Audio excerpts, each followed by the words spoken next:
Hi, I'm Paul. I'm Stephanie. And we're from the Oxford Yoga Studio in downtown Oxford. We're a new studio and we're opening up at the end of April this month. So come check us out. We're also doing Rise and Shine Yoga that is on every morning at 8:30. So if you get a chance, want to do some yoga, come on down. And we'll see you hopefully at the end of April. Looking forward to it.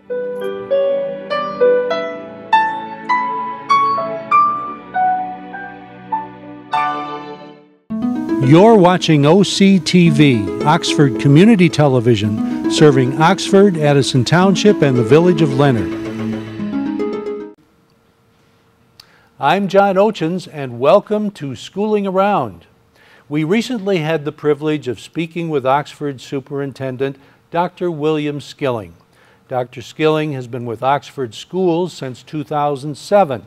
He came to us after having turned the Weberville School District around and achieving 3 solid years of growth, along with many other accomplishments.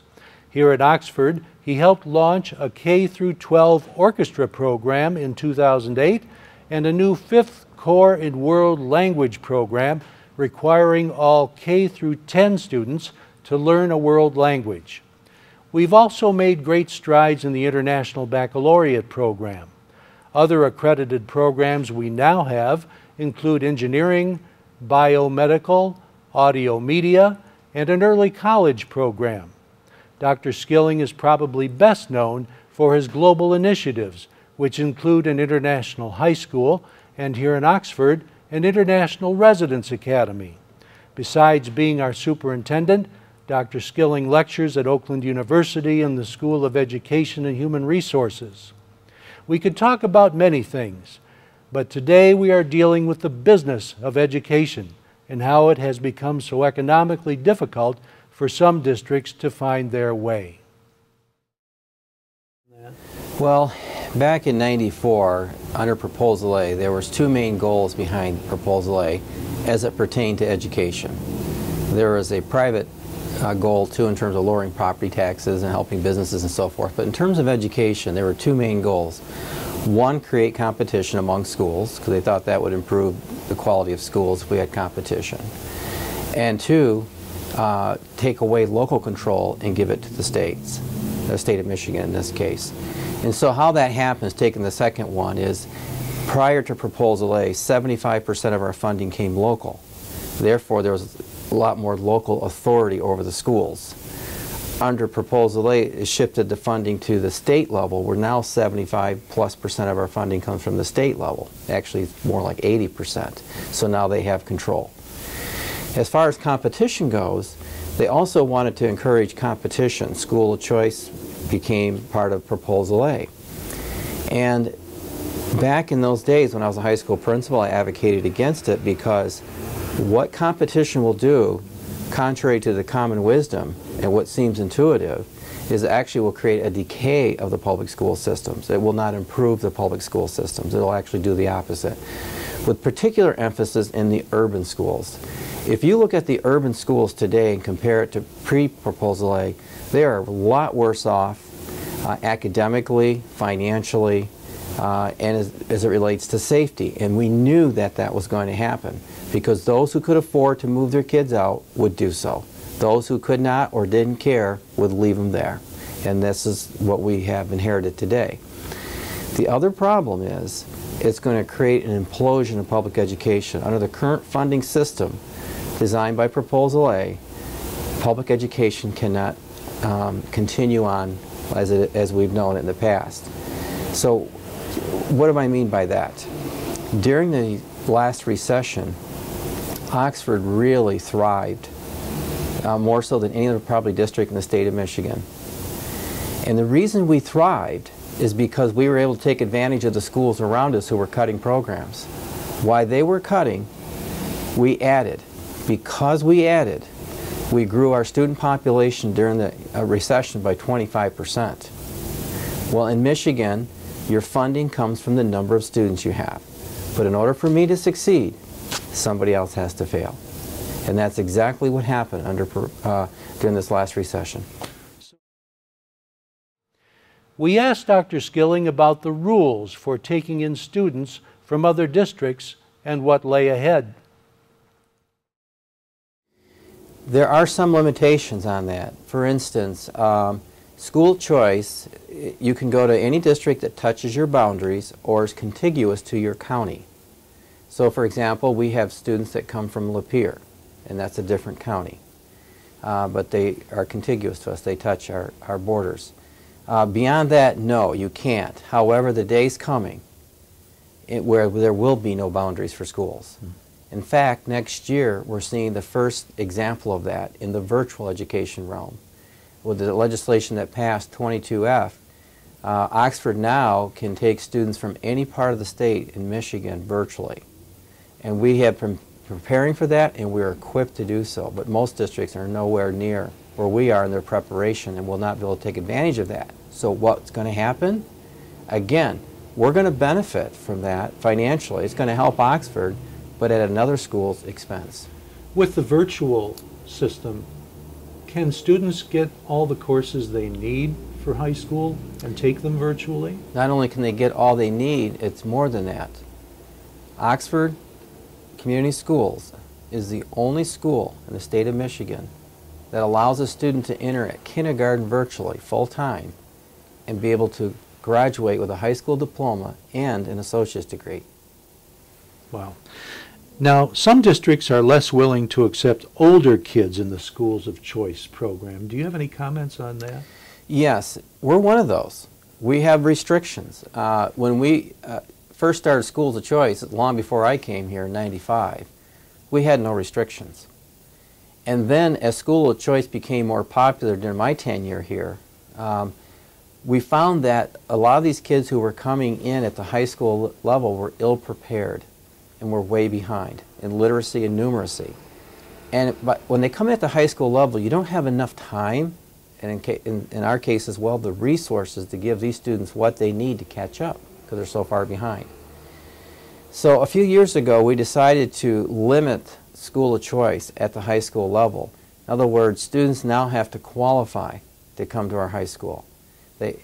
In grades 10 and 11, we don't accept seniors. They either have to qualify for being an IB, the Arts Conservatory, our biomedical program, or engineering program. Well, the type of students that qualify for those programs are high-achieving students. Right. And so that's what we've done to address that issue. Whereas K-8, we don't have those restrictions because we feel we have the time to make a difference. We'll be back in a moment.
And then there's the issue of Common Core. That's the federal educational program hinged to common school standards. Dr. Skilling has some strong feelings about government programs. I just read that South Carolina was added to the list of some states that have opted out. And I believe there's probably half a dozen or so states that have opted out of that program. Isn't that right? I know of, yeah, South Carolina, Indiana, and there are many others looking to opt out. The Common Core was not as well conceived as people project it to be who are behind Common Core. In fact, in the state of Michigan, we don't even know if we're going to offer Common Core next year. We don't even know if we're going to be tested on Common Core because we don't even know what the test is yet. And when it comes to the standards, they're very ambiguous. We really don't know the standards. Is there a funding risk if you opt out? Well, we as a district can't opt out on our own, but I'm talking about the state. Right. And does the state take a risk? Yes. And this is an example of what's caused a lot of people to be upset with Common Core, is because the federal government doesn't have any authority in education. They are violating the 10th Amendment. And state legislatures and governors who have signed on to this have violated the 10th Amendment and have given over their authority over public education to the national government. Race to the Top was tied to it. No Child Left Behind was tied to this. Schools are going to be penalized because they couldn't make adequate yearly progress anymore, which everybody knew was going to happen. You can't get to 100% of all kids will be proficient at all grade levels. That's just not possible. And so the federal government is dangling the golden carrot over the states and removing funding for education if they don't keep Common Core.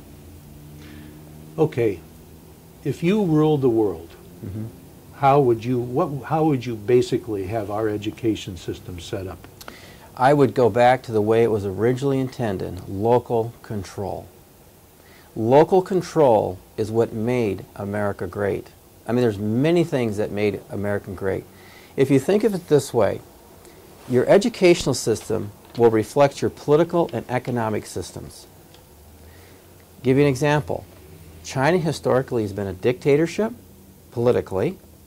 They've been a communistic economy, and they have an educational system that is top-down.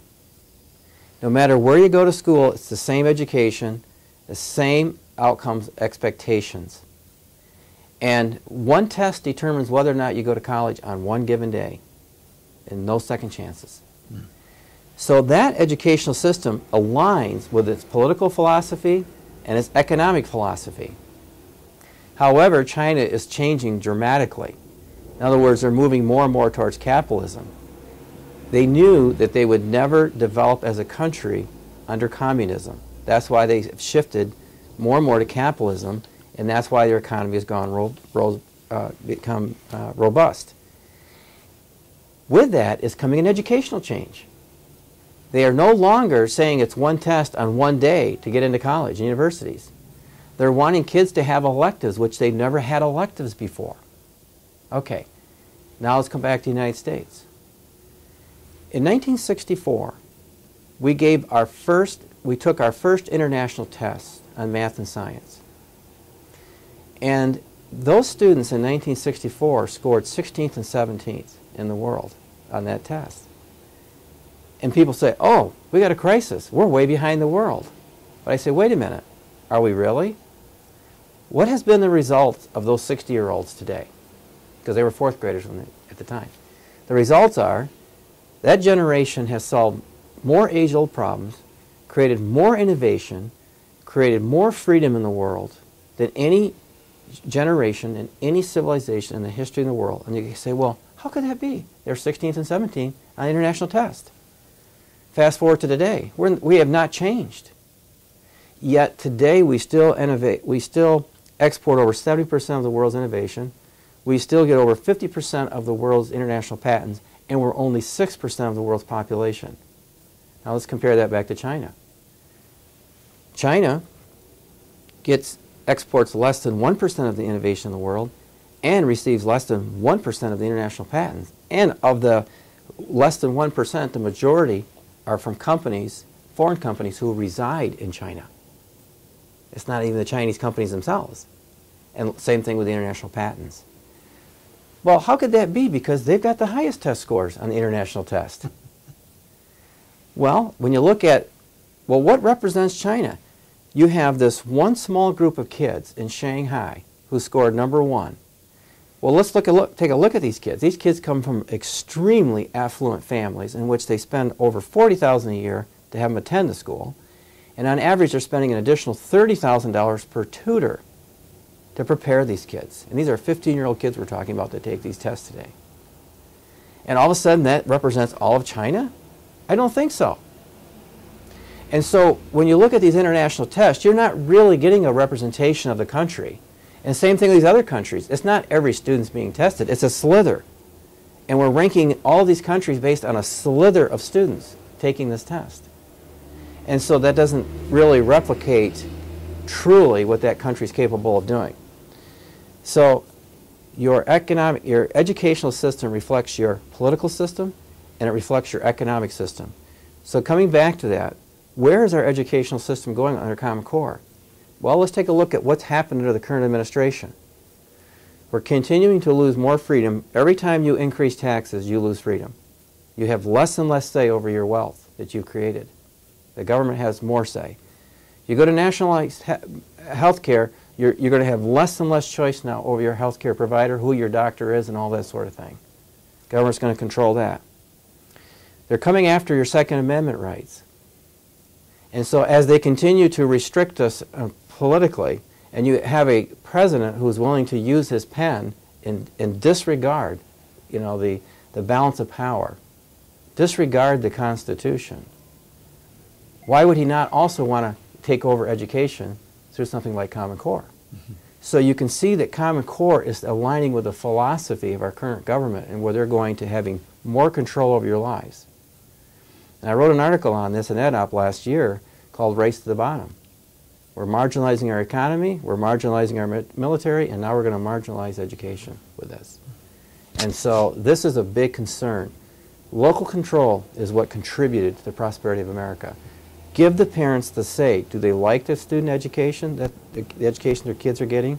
The local community, are they happy with it? If not, they can go someplace else, right? They have choices. They have options.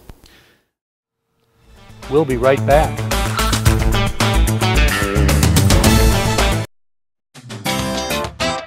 Hi everybody, I'm Terry Stiles. Hi everybody, I'm Bill Service, and I'm the producer of Our Community Access.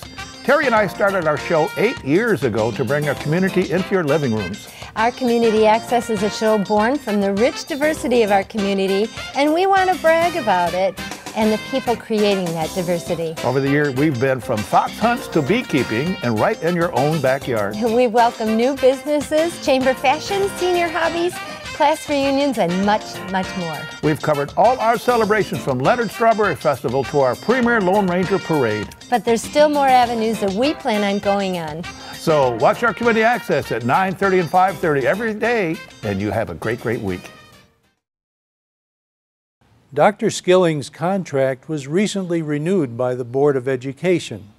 He talks more about his future in Oxford. The school board recently extended your contract here in Oxford, and part of that had to do with your role changing by 2016. I believe that your new title will eventually evolve into Superintendent Emeritus of International Programs, Global Outreach, and Fund Development. Any comments on that? Yeah, by that time they could be calling me head custodian. I don't know. To be honest with you, we didn't know what to come up with a title. So emeritus means you're retired. I'm no longer superintendent. I won't necessarily really have an official title. It's really trying to describe what would I do if I stayed. To be honest with you, my goal was to retire in 2016. Mm-hmm. And that my last contract, that was going to be my last extension. My youngest son's going to graduate in 2016, and I have opportunities to do other things, you know, consulting, and I wanted more control over my time because my kids live all over the place. Well, with that said, our partnerships are growing globally. It's not just China. It's in Mexico and other places as well. And so the thing about partnerships is that people outside of fund development think that people give to causes. And they don't give to causes as much as they give to people. People give to people, they don't give to causes. Now what do I mean by that? Well, you have lots of people who value the arts. And you have all these opportunities to give to the arts. So who are you going to give to? It's built on relationships. People that they trust, people that they believe in their vision, they can sense and feel the passion and know it's sincere, and they trust that that will be carried out. And so the problem is all these partnerships were built on relationships. And so the fear was, if I just left, that what's going to happen? Who's going to continue these partnerships and keep it going? So we're trying to create an intermediate phase to shift this over to other people to build that same relationship and have that same rapport and same confidence with our partners. And so that's why the extension. Now, to be honest with you, maybe in 2 years that won't be necessary. And if that's not necessary, either because we've been able to transition sooner with those relationships, or it hasn't gone as well as we thought, then there's no need for me to stay and continue in that capacity. So in other words, all these people around the world you've made connections with know you. Right. Now you've got to get them to know some of the other That's folks right. here. Well, for instance, I've been in China 19 times. You know, because in that culture, it's all about repetition, building that relationship, showing sincerity. And a lot of people don't understand why so many, but that's what it takes. You have to build that trust. And so in that culture, they trust you once you become part of family. One thing about the culture of China people don't, outside of China and haven't visited, don't understand is that China doesn't have society like we have society. And again, it has to do with their history. It's not just recent history under Mao, but even going back prior to Mao, where you have emperors and so on. So they respect government, they respect their parents, and they respect any of those who are in authority. So educators represent government. If you're not in one of those two categories, they don't have respect for you. And so what happens is, if you go to China, and I've always liked when I have new people go with me, because that concept of a line is foreign in China. So, you know, we Americans, we keep track of who comes in first and then who should be first in line, second in line, third in line. Not in China.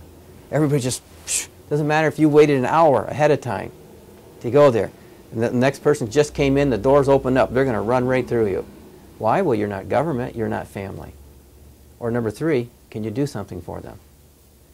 So the concept of society doesn't exist as we know it here in the United States. And so when you're building a relationship, it's all about building trust. First of all, they don't talk business with you right away. They never talk business.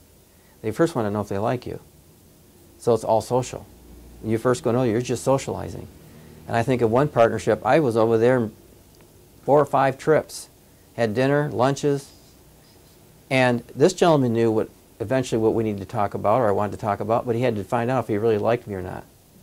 So after the 5th meal, and we were getting towards the end, and about ready to leave, he leaned over to me and he said, his name was Mr. Wong, he says, I can help you and I will.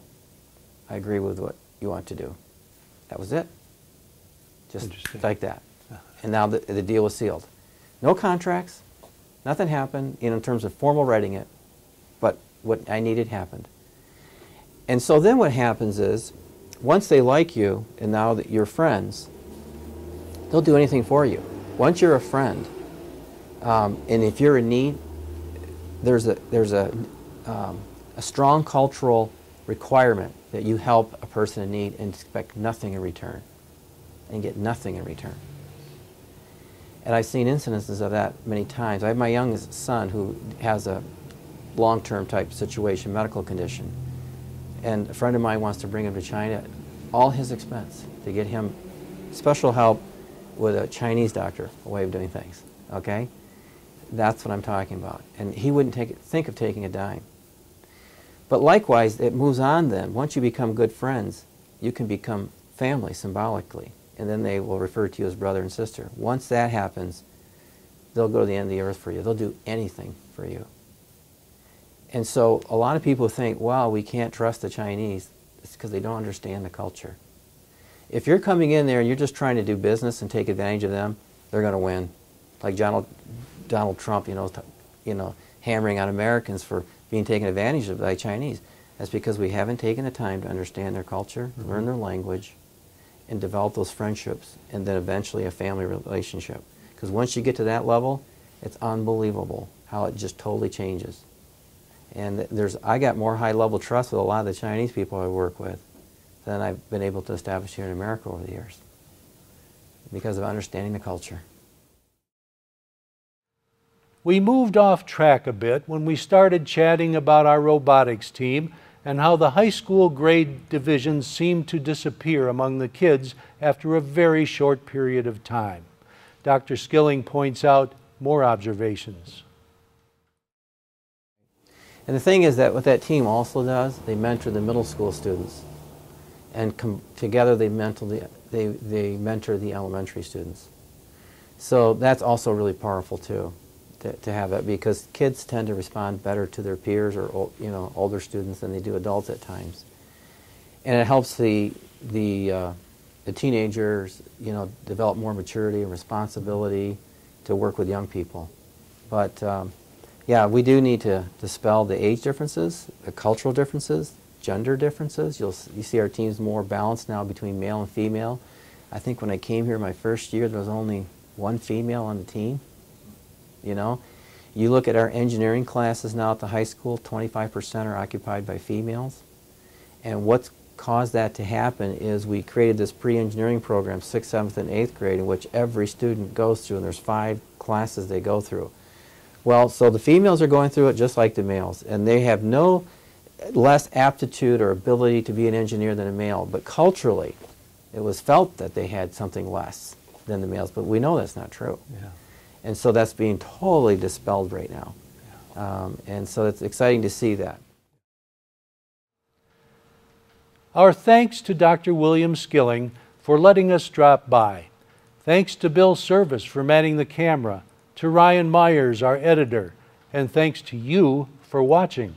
You can see us Monday through Friday on Charter 191 and at AT&T Channel 99 at 11 a.m. and 10 p.m., Saturdays at 11 a.m., and of course online at occtv.org. I'm John Oetjens for Oxford Community Television, keeping it local.